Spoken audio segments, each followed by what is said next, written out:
Hey everybody, Tim here with my first initial reactions video. Just got home from seeing the movie The Joker at the theater. Now, how do you talk about a comic book movie? It's really difficult and it's kind of hard for me to do this reaction video. If you guys are just curious off the bat, do I like it or do I not like it? I would say I liked it. I did enjoy it. I'm going to try my best to keep this whole review spoiler free for those who haven't seen it. And like I said, how do you talk about a comic book movie? Now, this is something that I've avoided talking about for a long time. I'm a big fan of comic books. I'm a big fan of different interpretations, and doing these initial reaction videos are going to be a little difficult because I have no notes. I have nothing behind me to, hey, what do I remember? I'm just going off of what did I see in the theater and what do I actually retain after drinking from the drive home. So as far as like DC, I am a huge Joker fan. Like I have I have a Joker tattoo. I'm a big fan of the Joker. I'm always kind of that anti-hero fan. Like the Joker, Vegeta from Dragon Ball Z, Rorschach from The Watchmen, etc. I always kind of like that underdog character. So when they announced they were making a Joker movie, I was actually against it, to be honest with you, because the thing that works the most for me for the Joker is not having an origin story. Like I like the fact that we don't really know what happened.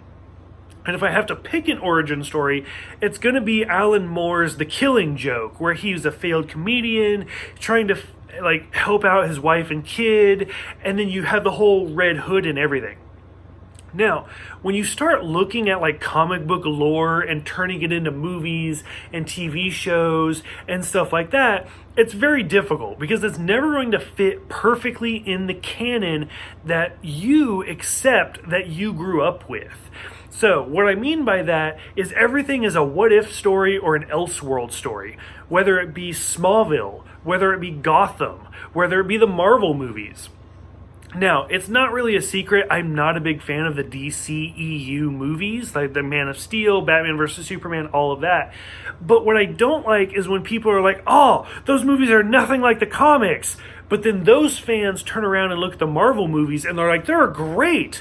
Okay, no, you can't use that argument. Like, granted, I don't like the DC movies, and I do like the Marvel movies, but not because they're not like the comics. Marvel movies are nothing like the comics either. It's just a different type of storytelling, it's a different type of acting, it's a different type of filmmaking and editing and everything. It's not just like, oh, this is what the comic book says, and this is what your movie says.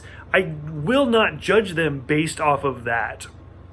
So that being said, a movie like The Joker is very difficult for me to watch and judge, knowing, like, in my head, is this the same character that's going to turn out and go against Batman?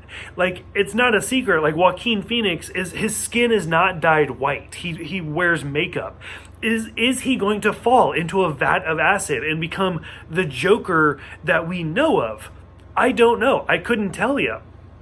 Like, that's the Joker I think of, is that character that was the Red Hood, and he fell into the vat of acid, and that's what changed him.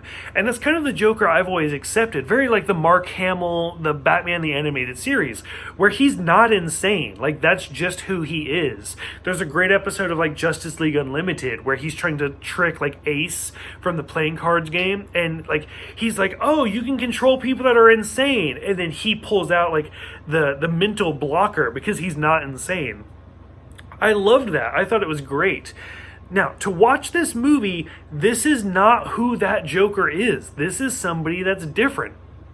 And if you're unable to separate those two things, this is not the movie for you, because this is not a DC movie. Like, this is not a superhero movie.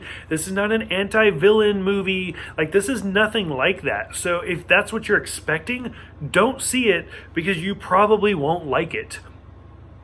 To be honest with you, and to keep this kind of spoiler free, this actually reminded me more of Wicked than it does anything else. Now, Wicked is my favorite novel of all time. I love it. I read it once a year. It's great.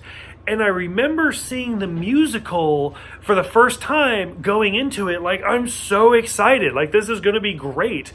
And then leaving the auditorium like, what the fuck was that? Like, that's not the book.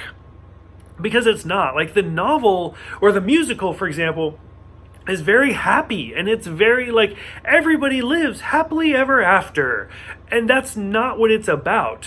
Whereas when you read the book, it's about watching this character Elphaba slowly descend into madness, watching her parents not love her, watching her friends turn out to hate her, watching her lover not like end up getting murdered, and just watching her slowly break down. Like, what's the point of living if it's nothing but like hate and harm? And it's a fantastic novel. Like, I absolutely love it. This movie for the Joker is more like that than it is anything else, where you see this poor guy and all he wants to do is make people laugh and make people happy. And some people have made fun of it, how like if you look at the origins of the original Joker, how like it's about him like causing corruption throughout society, and how now the 21st century Joker is just about, oh, social anxiety makes me scared of people, and that's what makes him start killing people. It's not. It's about this guy who might not be the definition of normal, but how he just kind of wants to fit in, and how he just wants to feel accepted and make people laugh. And he doesn't. Like, people beat the shit out of him, and people don't like him because he's different. And there's some twists and turns in there about like his parentage and who he really is on the inside. But when you boil it down, it's just about him wanting to live his life and be happy. And nobody else is okay with that.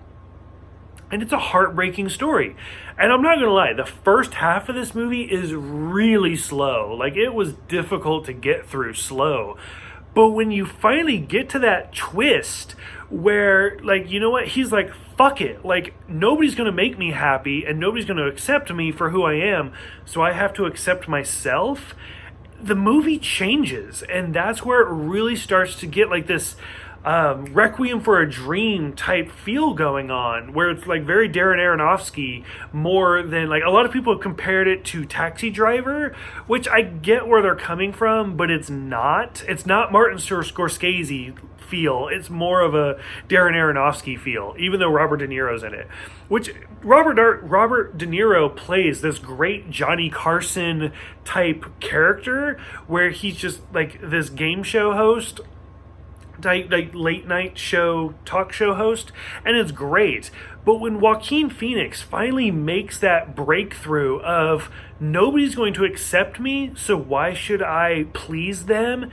It's amazing. And that's where the movie really kind of takes a life on its own. The first hour it's a little hard to get through because you just watch this guy get broken down and broken down and broken down. And finally you're like, why am I paying to watch this guy get beat up for an hour? And then when he finally stands up and he's like, fuck you and fuck all of it, and he finally stands up for himself, you actually root for him. Like, he's actually like a good guy.